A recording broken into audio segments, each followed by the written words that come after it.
Sheesh, I still have a scar right there. So financials. Let's talk about financials for a second. Okay.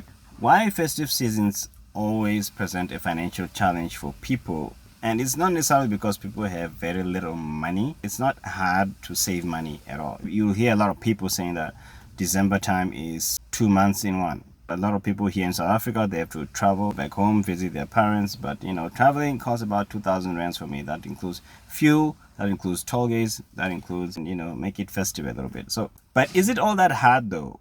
There is a serious common issue that I see among people, and this is especially when they're single, and by the time they get married, this still becomes a problem because financial problems are a burden, not because we have financial problems, but because we have a spending problem. We've got problems when it comes to understanding saving. I don't know what it is about saving or what it is about money that is really difficult with us. Is it because we live in a world that's very commercial? Left, right, and center, people want us to spend money that we don't have. Consumerism. Okay, and what that does to us. I want us to really dive really deep into this because a lot of you have this problem. You're not going to tell anybody that you have a financial problem. Why? Because people have pride. People don't really want to confide in anybody and say that, listen, I've got a financial problem. I don't know how to spend my money every month. A lot of people struggle with this in regards to their finances. And I had somebody DM me and they said, listen, I've got challenges financially. And this is due to probably because of friends that I have. I've got friends that when I'm with them, I feel like I've got to drink and entertain them, and I'm always broke. And when I have to travel back home, you realize that I don't have a lot of money.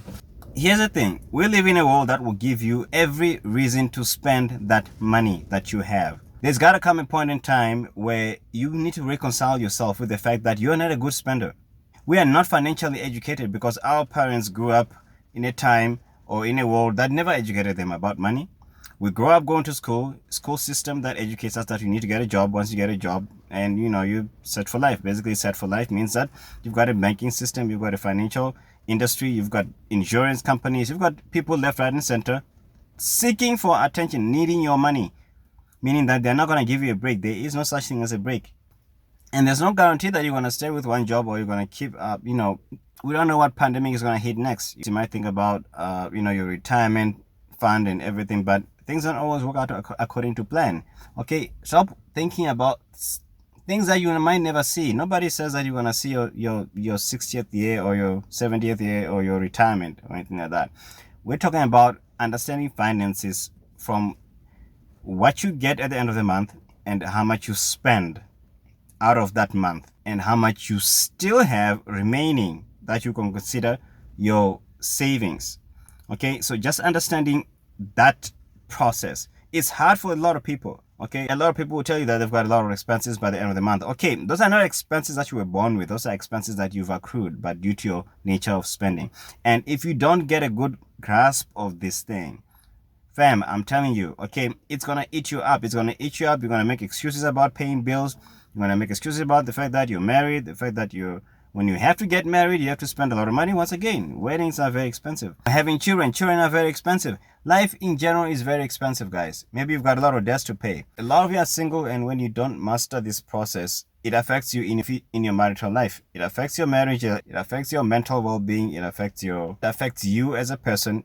It determines your happiness. 90% of the time that marriages fail, it's due to or it's linked to financial burdens or is due to financial problems. This is a big thing. And it begins right now with you not being able to determine how much money you receive at the end of the month and how much of that portion needs to be devoted to your savings. You need to determine what's the 50% of your salary that you can work with. That involves your expenses and 50% of your salary that you can save. If you struggle to save that, if you struggle to do that, generally you probably have a lot of expenses that are more than necessary.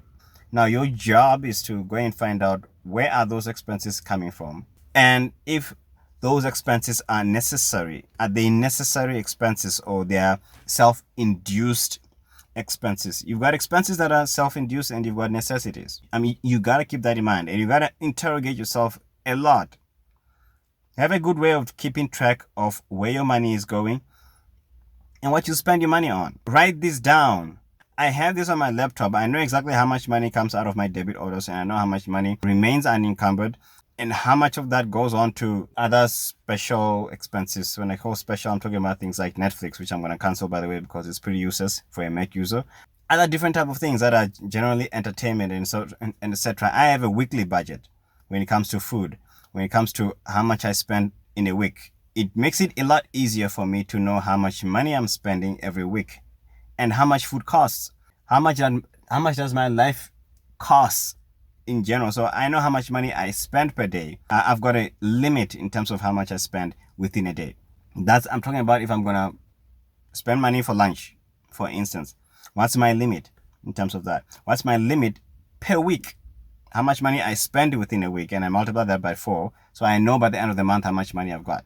So that's a simple exercise, but a lot of people struggle with this, and I don't really understand why in general, because once you have your money, fam, if you spend that money, it's gone. Once it's gone, it's gone. I'm telling you. This world has systems that are set up to make you believe that you need to spend that money, and once it's gone, that's it. You're not gonna get it. There's no guarantee that you're gonna get it. Your next paycheck. There's no guarantee that you're gonna your company is gonna sustain your job or whatever the case may be. Nobody foresaw the pandemic. Nobody foresees anything. You got to understand that it's a principle. It's a biblical principle. You got to spend but save at the same time. You got to understand the value of what you have.